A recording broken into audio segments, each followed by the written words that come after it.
Hi, this is Larry. Thank you for stopping by, checking out my video. This video is about a 2013 Nissan Pathfinder, and it's about changing or cleaning the air filter.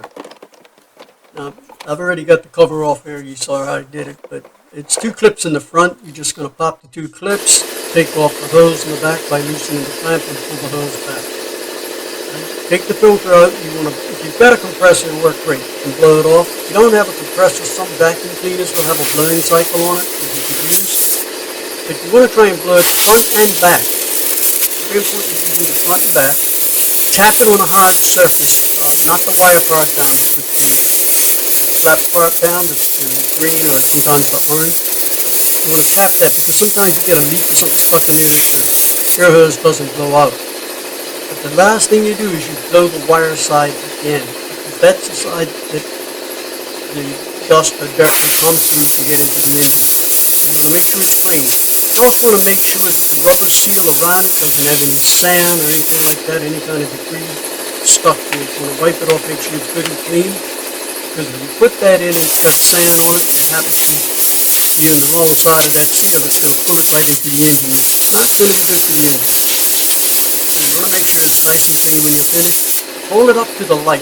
If you can see light through it, it is still usable. If you can't see light, you'll probably need to buy a new filter because it's not. If you can't see light, you're not going to get air very long. But you want to make sure you get it nice and clean. When you put it back in the filter box, that rubber seal has to sit down flush. You'll see what I'm talking about when I put it in here in a minute. Just move the top out of the way.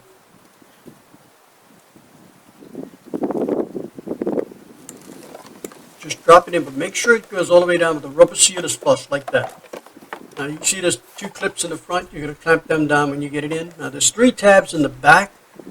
They go into some slots in the back, 3 slots in the back. You slide into it. You have to make sure that's in there, because if it's not, you're going to have a heck of a time trying to get that filter cover to go down. So if you get that down, then you can pull it down. It won't be a problem. Snap the 2 clips in the front. Sorry about the wind, it's a little windy out here. And you want to take and, when you're finished, pull that air hose behind there, back over the top of the air filter case. And there's a clamp there, just tighten the clamp up so it won't come off. And you're basically done. So you did a great job. You saved yourself some money. Honestly, it cost you for the filter. I appreciate you stopping by. If you enjoyed the video, please subscribe to the channel and check out some of my other videos. I have over 70 some videos up there. Thank you again for coming by. Appreciate it. Have a great day.